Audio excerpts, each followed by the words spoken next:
Olá, bem-vindos ao meu canal. Meu nome é Maiara, eu sou enfermeira, especialista em geriatria e gerontologia.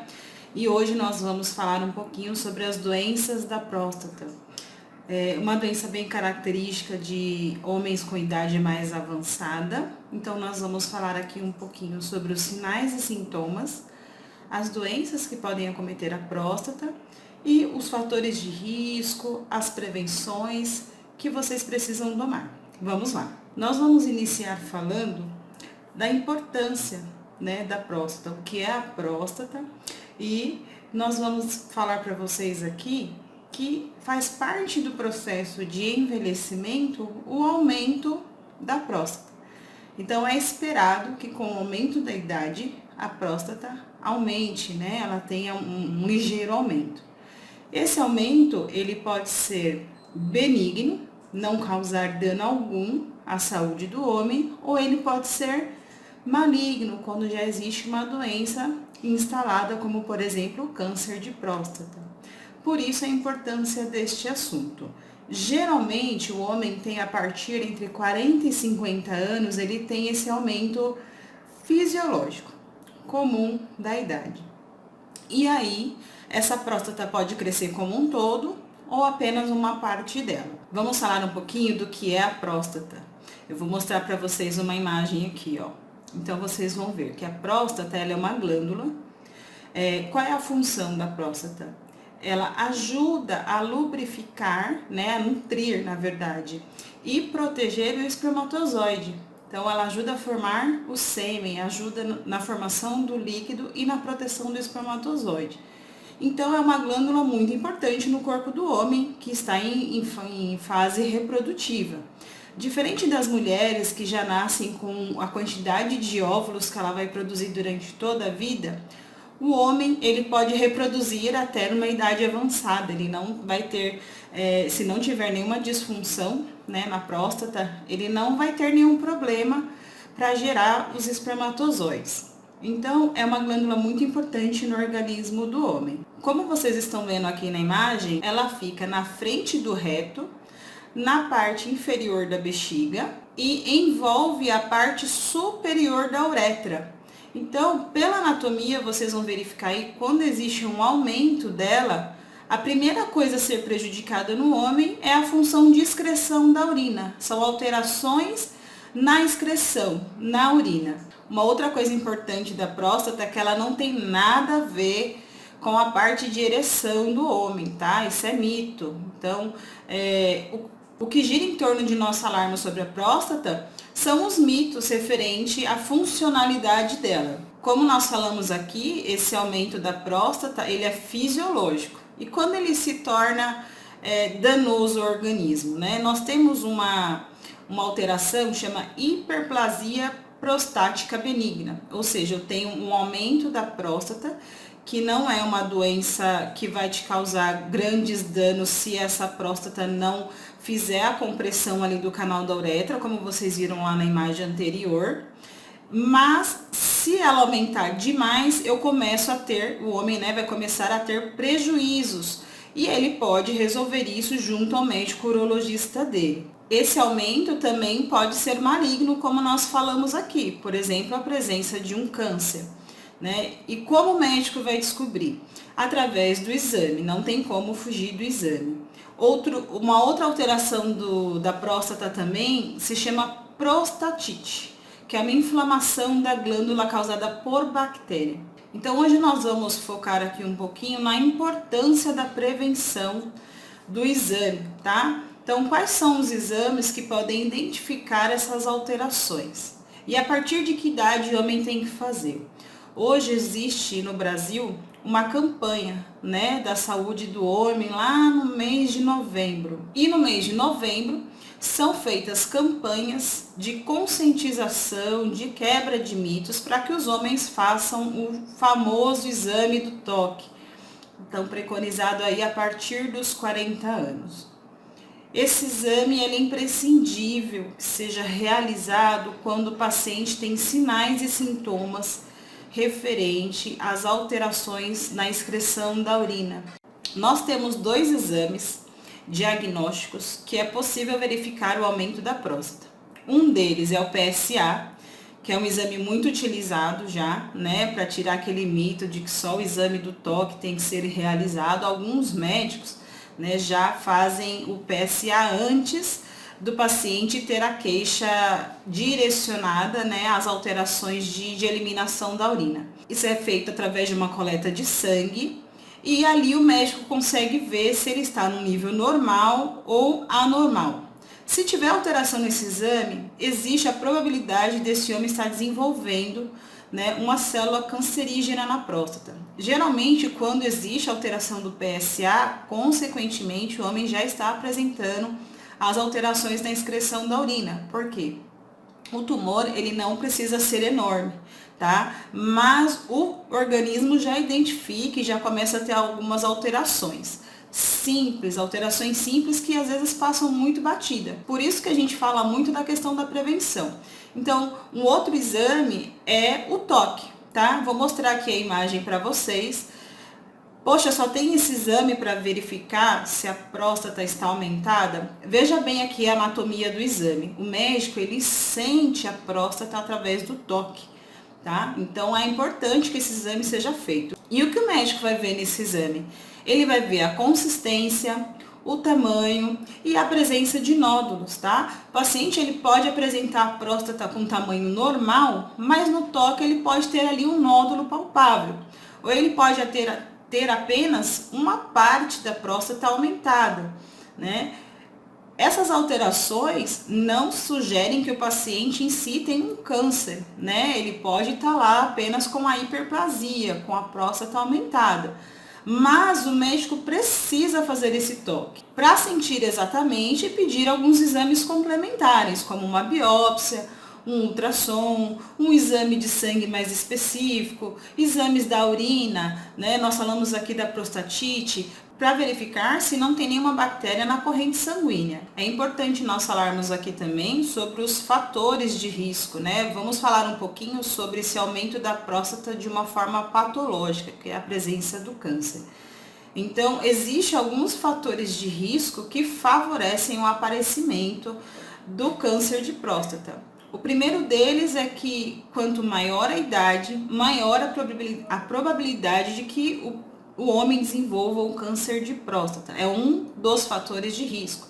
Vocês vão ver aqui uma imagenzinha. Então, a cada 10 homens diagnosticados com câncer de próstata, 9 têm idade superior a 55 anos. Outro fator de risco para desenvolvimento do câncer de próstata é a presença do histórico familiar, tá? Então, existem casos do pai ter e o filho desenvolver também. Então, esse filho que já sabe que o pai teve, dependendo do acompanhamento médico, o exame preventivo é pedido até antes dos 40 anos, tá? É preconizado a partir dos 40. E o sinal de alerta antes dessa idade, caso tenha alguma disfunção aí no processo de excreção de urina. Um outro fator de risco é a presença do sobrepeso, são pacientes obesos. Vários estudos apontam que a probabilidade de um paciente obeso desenvolver o câncer de próstata é muito alta. Outro fator importante é a má alimentação. Eu costumo falar muito aqui, se você já me acompanha há um tempinho, você vai notar que eu falo muito sobre as causas e as consequências do que a gente faz no nosso corpo ao longo da vida e é cobrado lá na frente. Então, a má alimentação, tabagismo, alcoolismo, a vida sedentária, tudo isso favorece, né, um fator de risco a o homem desenvolver o câncer. Uma outra coisa interessante a ser falada é que, infelizmente, os homens só procuram um atendimento após a presença dos sintomas. E isso prejudica muito o tratamento em si, porque se já é sabido que entre 40 e 50 anos já existe o aumento fisiológico da próstata e que devido a esse aumento fisiológico, mais os fatores de risco que os homens têm a desenvolver o câncer, quando esse câncer é diagnosticado, ele já está numa fase mais avançada. Então, existe mesmo a necessidade de que a prevenção seja feita no tempo correto, tá? Alguns sintomas podem ser confundidos, por exemplo, como uma infecção de urina, tá? O paciente começa a sentir dificuldade de ir ao banheiro. Vou falar aqui alguns para vocês, simples, que pode estar acontecendo aí e você não está prestando atenção. Então, por exemplo, um deles é a nictúria. Nictúria é quando existe o aumento de idas ao banheiro durante a noite, tá? Então, já mostra ali nesse processo que existe alguma coisa alterada com a sua próstata.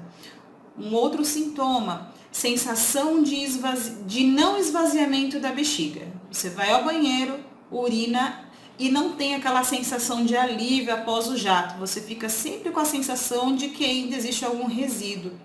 Uma outra situação é a incontinência urinária, tá? Então, por exemplo, você vai ao banheiro, faz a sua urina, e aí quando você sai do banheiro e olha para sua roupa, ela está molhada. Ou seja, você involuntariamente acabou urinando, não percebeu. Então tem muito homem que relata o seguinte: eu vou no banheiro, fico lá, espero mais uns minutinhos para ver se não saiu mais nada. Se não sai mais nada, para quê? Para não passar constrangimento.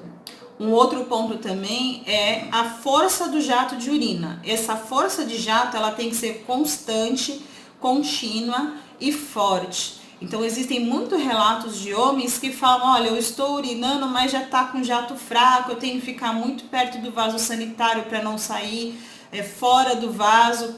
Esse também é um sinal de alerta. Um outro sinal também: eu demoro para urinar e demoro para terminar a urina. Vai ao banheiro e fica ali um tempão saindo aquela urina, né? Parece que o jato tá meio inconstante, então você demora para começar, vai ao banheiro, tá com vontade de urinar, quando começa ela demora para acabar, né? Ou seja, você perde um pouco a referência, a gente chama do esfíncter, que é aquele músculo que ajuda a gente segurar a urina.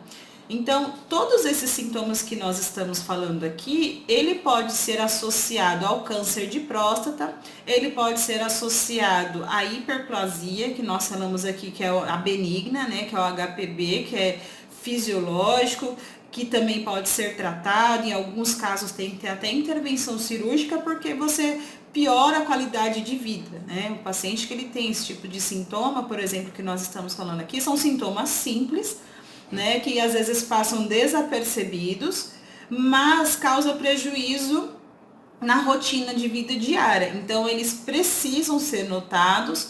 Se houver a presença de algum sintoma desses, precisa ser encaminhado, né, a um médico especialista, principalmente a um urologista, para que você verifique. É uma prostatite?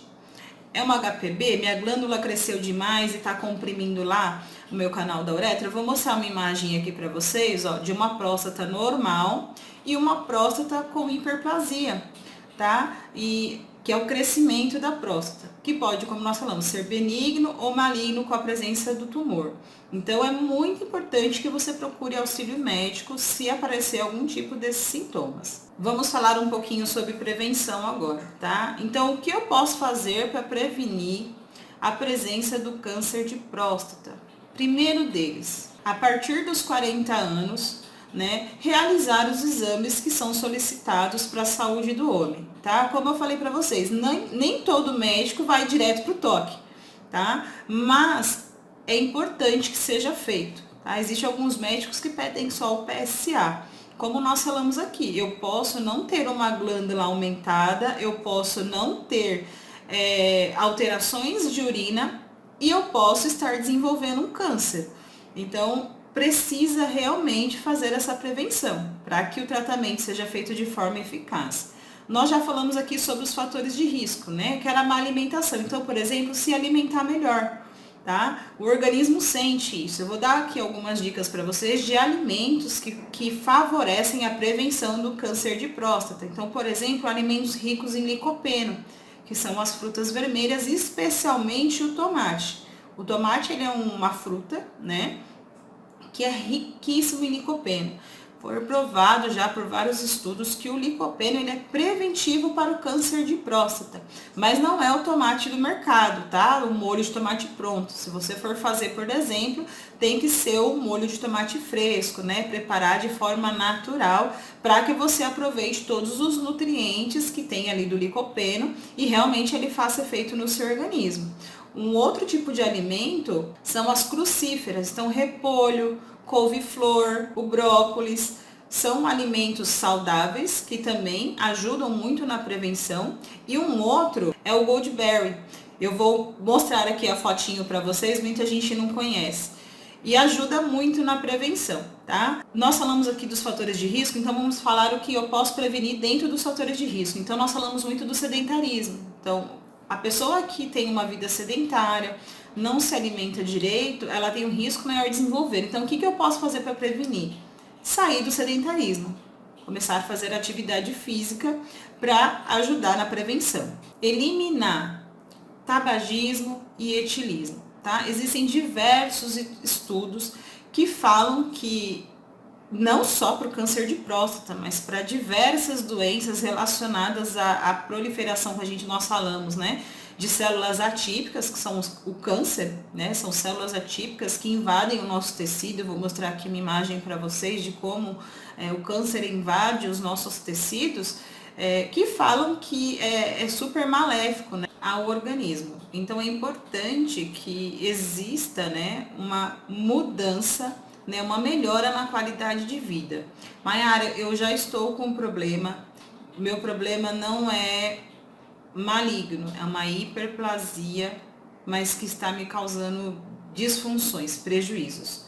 O médico ele pode te sugerir um procedimento de raspagem da próstata, tá? Por isso que é importante, nós estamos falando muito da importância de procurar atendimento, né? Devido a esse mito, né, em volta da próstata, os homens demoram muito a procurar ajuda. Então, você vai evitar piora no quadro no modo geral, tá? O médico ele vai te prescrever alguns medicamentos ou ele, dependendo de como estiver esse aumento, ele vai te sugerir uma raspagem, tá? Cirurgicamente. Como eu vou definir que eu tenho um câncer de próstata? O câncer de próstata, fora o PSA, pode ser feito também uma biópsia, tá? Alguns exames de rastreamento que o seu médico vai pedir. E hoje em dia as cirurgias melhoraram muito, né? Existia muito mito de, eu vou fazer a cirurgia e eu vou ter disfunção erétil, eu não vou mais conseguir urinar, eu não vou mais conseguir ter relação sexual. Gente, melhorou muito, muito mesmo. As cirurgias elas estão mais sofisticadas. Às vezes a gente costuma falar que o médico identifica o problema no paciente, né, relacionado a essa questão de disfunção erétil, e não tem nada a ver com o procedimento cirúrgico em si, né? Mexe muito com a cabeça do homem e esse paciente é encaminhado, por exemplo, para uma terapia, né? Vai resolver na cabeça dele, porque não existe disfunção alguma, tá? No processo aí de ereção, de prazer. Né? É um mito, é um órgão que mexe muito com a cabeça do homem, mas é muito importante falar sobre isso. Nós que somos enfermeiros temos que reiterar a importância da prevenção. Vocês entenderam aqui um pouquinho da doença em si, da fisiologia, da prevenção, dos sinais e sintomas e principalmente a importância da prevenção. Eu espero que vocês tenham gostado desse vídeo. Deixe aqui o seu like. Se tiver alguma dúvida, pode colocar aqui nos comentários. Homens, não tardem em procurar atendimento médico caso alguns sintomas desses apareçam. Em casos mais graves, né, já em estágios mais avançados, existe a perda de peso, a presença de sangue na urina. Geralmente são homens, quando a gente vai verificar o histórico, que não fizeram um exame preventivo. Então, tirem esse mito da cabeça de vocês, se cuidem e até o próximo vídeo. Tchau!